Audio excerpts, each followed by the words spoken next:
Hi, friends. Hi, friends.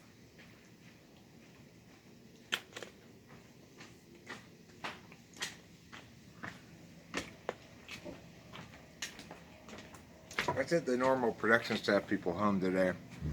I normally push the button on the phone when I go to make a video, so I had to do it myself. Um, so, my internet finally died completely here at my parents' house, which means the modem died. And I have to get a new one and got to figure that out. It'll be a couple of days before I have internet. So, I decided, well, I still want to make videos and upload them, so I figured we make a video here, put it on the computer, and then take it to Starbucks and upload it there.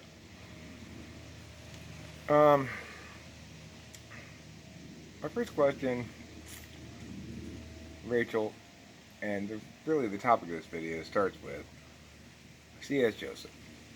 So, here's a question. A lot of people posited that maybe he's just a big troll. He doesn't even half believe what he says, and that he's just pulling a big joke on everybody. I've suggested that's very unlikely. What do you think? I mean, he may be pulling the wool over some people's eyes, but I don't think that it's a joke. It's not. He really believes in. I think he does. He really believes what he's saying, 100%. But it's also not true, so it can't feel good. Right. Well, I mean, when you say you think he believes what he's saying 100%, do you mean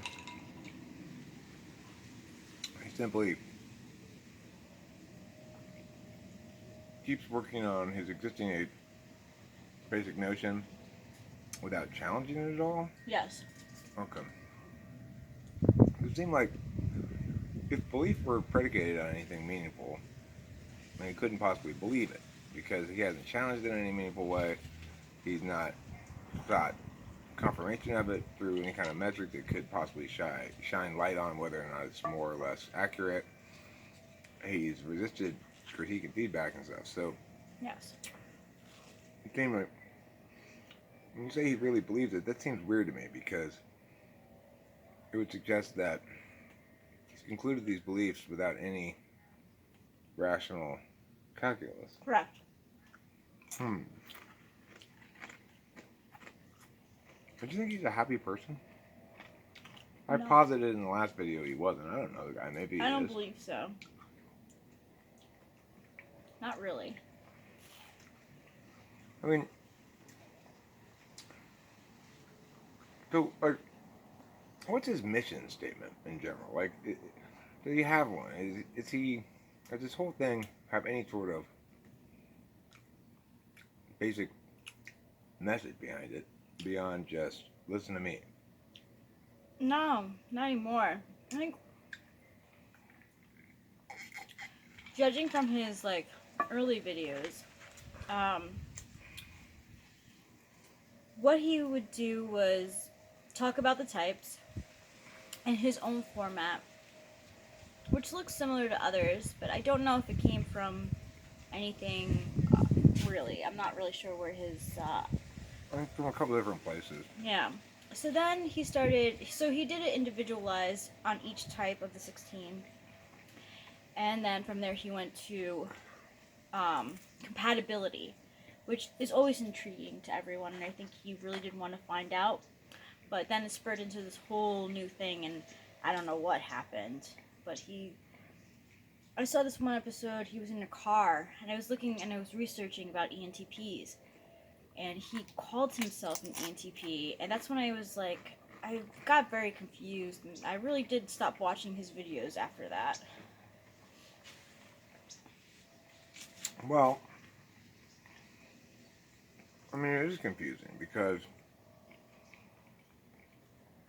there's somebody who comes into 16 types, you know, 16 personalities, one of those real big sites that test people.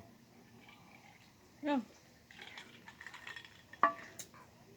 And you read, or you just go around the internet and read type descriptions.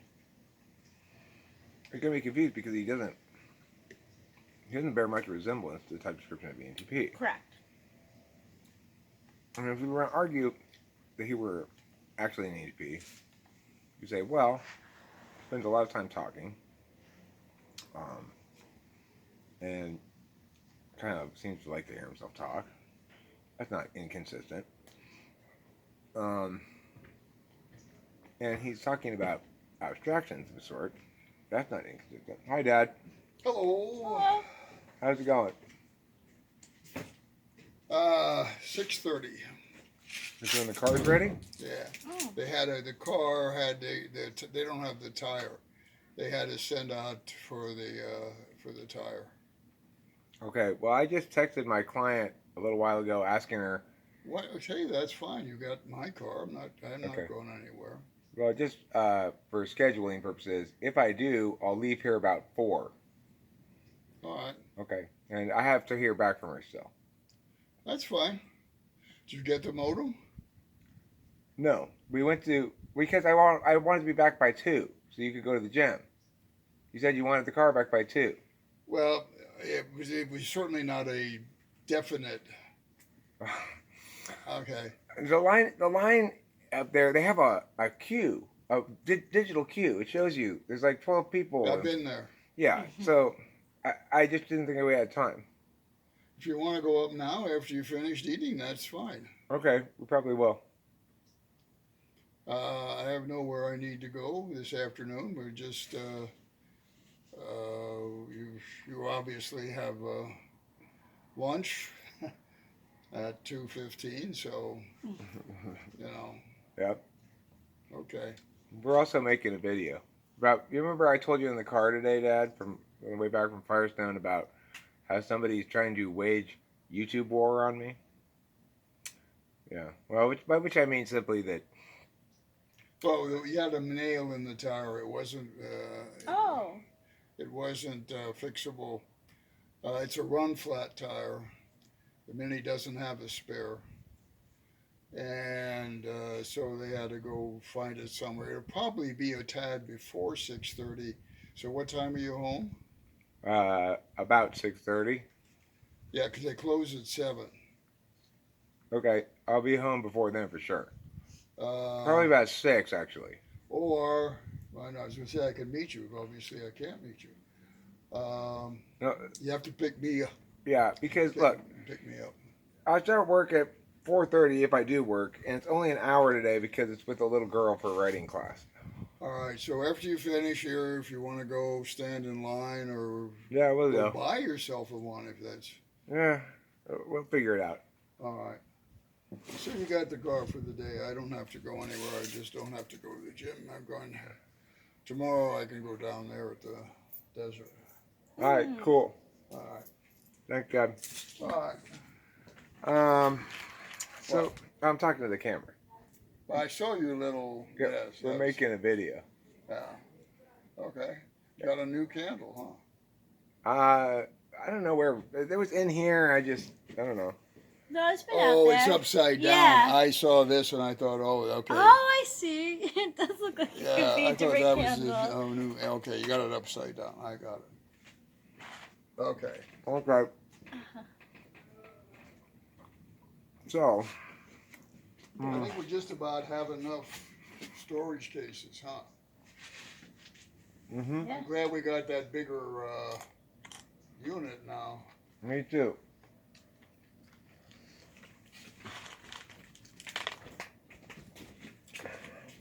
So this is what real life looks like. Okay. You might call it unprofessional or something, but you can trust me to, when I talk to you, try to type you, to do the best job I can. I was raised by that guy. You know, he doesn't tolerate half-assing shit, really. So you gotta understand that my demonstrative TE looks a lot like his dominant TE, which is to say extremely effective. At least about things that I can TE effectively about. such as typology. I can explain to somebody why they're human type, no problem. I can teach somebody how to type somebody, no problem. Mm-hmm. You have. Because that's a combination of TI, TE, and NI.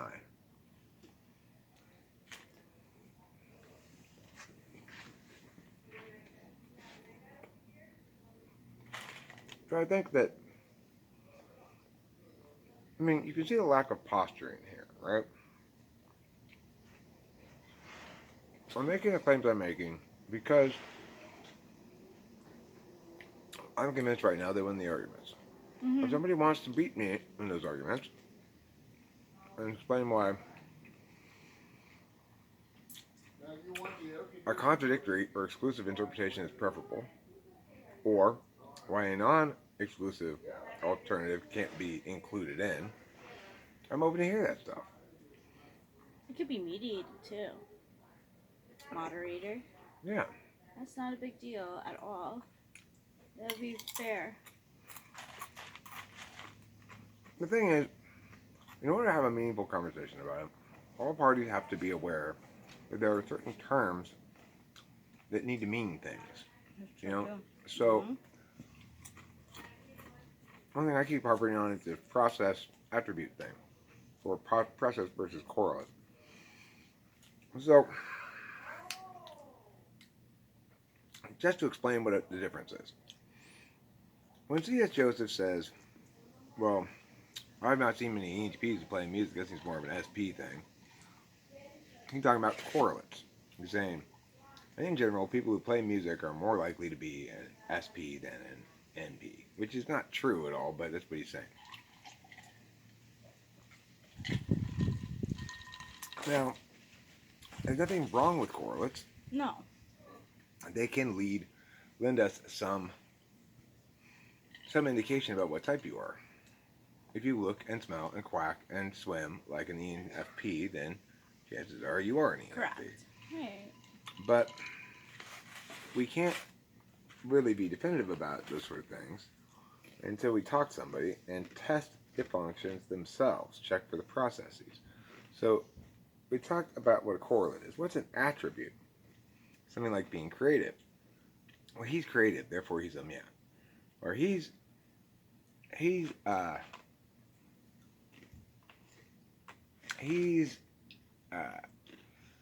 easily moved emotionally, therefore he must be a feeler. Things like that. Those are attributes of people. He's conscientious, therefore he must be a man. So you can look to correlates, which are things like behaviors. He's into philosophy, therefore he must be a man. That's a correlate. Or he likes parasailing, therefore he must be an SFP. That's a correlate. Attributes are different. They're talking about the person and something they have within them, saying, well, he's a good speaker is more of an attribute, but he is naturally good with language. I mean, he is a good speaker is more of a correlate, but he is naturally good with language is more of an attribute. It's the same thing you're saying, really, but one you're framing as an attribute, one as a correlate. So the thing about attributes is attributes are, at best, rough heuristics or metaphors to explain something real, but at worst, they are just symbols that are mistaken for the thing. So it's not it. It's an accurate description of me to say that I'm creative, but it's not really talking about me at all. You know, it's a much more accurate description to say I spend much of my time creating. Mm. And the reason is because with extroverted intuition as a dominant function, I spend most of my time attending via that modality and therefore end up making shit, you know? But to say that I'm creative is to attribute some quality, some virtue to me as an attribute rather than explaining what I'm doing regularly as a process. And that's going to tend to lead one astray. And it's also going to tend to lead to normative claims like it's good to be creative or it's good to be conscientious. So, I wanted to ask, do you think that the 16 personalities test tests more on attributes than it does correlations. Well, other thing to note is there's the self-reporting or other reporting angle to it, and there's the well, I mean, just that, I guess. The thing is, I think that they do try to do a mix. They'll say things like, "Do you like to play volleyball?" But they'll also say things like, "Are you? Uh, how important is being fit to you?" or something like that. Correct. I find that it doesn't. It lacks in the functions though, because that's the main thing that's very different. Well, there's a specific sort of kind of correlate, I guess, a separate class of things, which is the values. So you can test cognitive functions or types on values too. An INFJ is likely to have these kind of values. An INFP is likely to have these kind of values. You can check the values against one another. So you can say, well, what do you prioritize when they conflict? Do you prioritize efficiency or legitimacy? And if I picked the right words and you interpreted the words as I mean them, you would say legitimacy is more important to you. Mm-hmm. Because No. you're TE it's always- polar. So, those kind of things can be used too, but no, it's got to be phrased a certain way.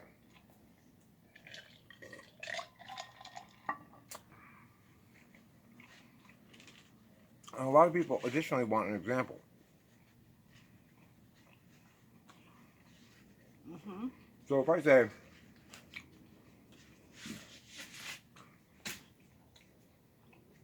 which do you prefer, kindness or fairness? People will say, well, both. Being kind is fair. Being fair is kind. Something like that. True. A lot of people do.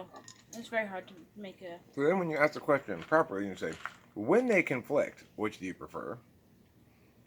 People go, well, can you give me an example? Yeah. Right. It does make it more simplified. But you'll note that that also makes it difficult to use as a question when you're not actually talking to somebody, right? If I'm on a test and I ask, which do you prefer, fairness or kindness? I give them two answers, fairness, kindness. They're going to be very frustrated. They're going to say, I want both. I like it when things are fair and kind. Or they're going to say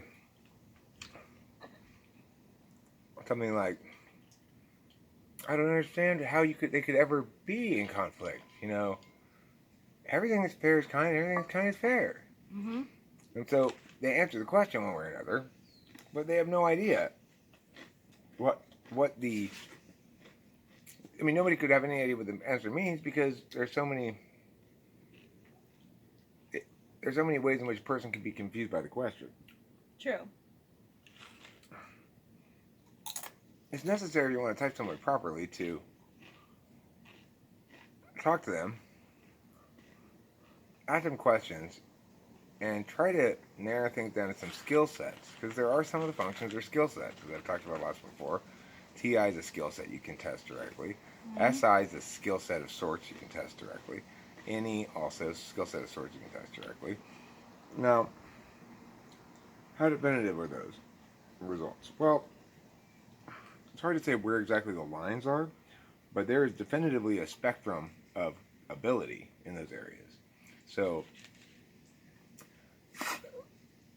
if one were to find a way of standardizing that, which you could, but it would still involve questioning people. You have to ask them questions and interpret the answers. You can't just have it be a fill it out form. Mm-hmm. And that's what it's been for like a while now, and I think it had worked for a while too. It did help see like oh, I am creative. Like I see that in myself now, and that it also helped me see that it was in the creative field that I should be in. But other than that, I mean, the thing is, it works fine for certain kinds of people who take it. In other words, if you actually are an ENTP and you take the test you're almost certainly going to get ENTP on it. The problem is, if you're an ESFP or an ESTP or an ENFP, you're also likely to get ENTP on it. Yes, it's very highly, depending on like even your day. I mean, people self-report, right? They're like, yeah, I'm logical. Yeah, I'm rational. Mm-hmm. Yeah, I'm not swayed by emotions too much. Right. I'm a good thinker. Well, you might be a good thinker, but you're not an ENTP. You know, there needs to be skills tests for TI Yeah. for sure, at least to parse away people who aren't TI. Like, I'd love to administer a skills test to CS Joseph. Let's test his TI. Let's test his SI. Mm-hmm. Let's actually test his NE and see how he does. I mean, we could identify, or we could eliminate or confirm his ENTP hood in very short order with a TI test, an NE test, and an SI test. That's all we need. Those three things. If he can pass those three tests, then he's an ENTP. Yeah. I will type him for free. Chase, I hereby offer you a free typing. I will spend an hour talking with you as I type everybody. I will ask you same sort of questions I ask everybody. I'll treat you just like any other client, respectfully, and in the interest of making sure I do the job as well as I can and make sure I get your type right. You know, if at the end of when I've concluded what your type is, you disagree, I'll field your questions. I'd be happy to answer them, explain any differences between what you expected that type to be like and what actually you are and stuff like that. Same thing I do for any client. And I'll offer that to you for free. Okay? So, Chase, take me up on it. Let's find out. We actually find out what type you are. I'd be curious to know for sure. You know, it's like I can't type you without talking to you. I can't type you successfully without asking you questions, seeing how you respond, and following up to check what the processes are. So what is a process? We've talked about attributes, we've talked about values, we've talked about correlation. What actually is a process? A process is a direction of energy across time and within a certain channel of some sort. So, for example, carrying the mail from the mailbox to the post office and to the destination is a process. And that means while it doesn't happen instantly, right? While it's underway, things are going on. Now, cognitive functions are processes. By directing our attention in one way and not in another way, we engage in a cognitive process.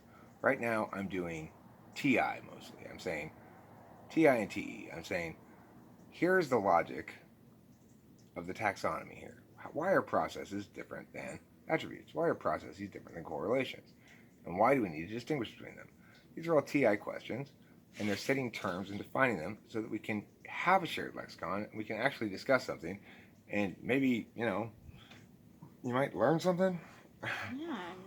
It wouldn't kill you, right? That's the whole point of like psychology, and you're supposed to all the time take something, look at it, and want to advance from it. And that's where like all the 16 personality type is going. So It helps people to understand why they are the way they are it does. and why other people are the way they are, and helps them to become more comfortable as people in their life. Exactly. And it's good for you as an individual and for you in the community. Easy. And the thing is, most comfort in life doesn't come from an easy chair or something, right? True. Most comfort that's meaningful has to do with your state of spiritual or emotional or mental well-being. Right. Are you Balance. consumed with worry? Are you consumed with rage or anger or spite or vengeance or something like that? Mm-hmm. Are you consumed with thoughts of the past and memories of something that happened before? those are the kind of things that cause ontological discomfort. And nobody wants to persist in that state indefinitely. Cognitive functions offer us a way to have clarity about things that might otherwise be confusing, a way to forgive ourselves for failing to meet up to standards that aren't consistent with the way we attend cognitively, and so forth. Yeah, I can't get anything done without the modem. So I mean, Oh. there's some things that Okay. I needed to do. All right, so we're going. We're going right Yeah, now. that's a good that idea. does become a priority. Yeah. Okay. All right, we'll go right now. But anyway, let me wrap this up though, Dad. I gotta finish this. Sure. I'm gonna Yeah, put my yeah. belt on. All right, so to wrap this thing up,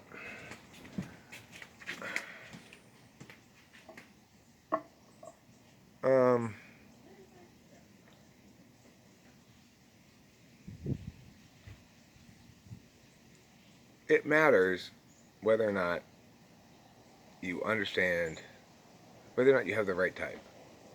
People who have the wrong type and are trying to understand themselves keep running afoul of cognitive dissonance. This causes discomfiture.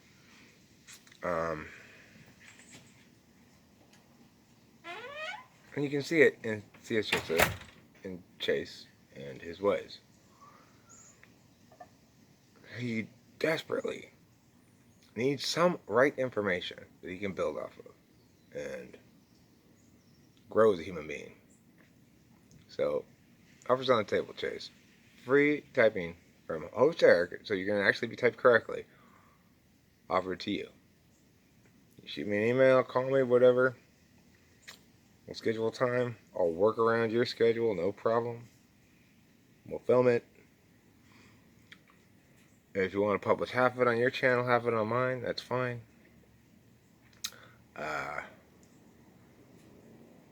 Yeah. It'll kill. I mean, it's going to get a fucking shit ton of views. Might as well. And then you'll actually know what type you are. Wouldn't that be nice? You'd be able to stop saying you're an ENTP and being like, how can I possibly justify this conclusion?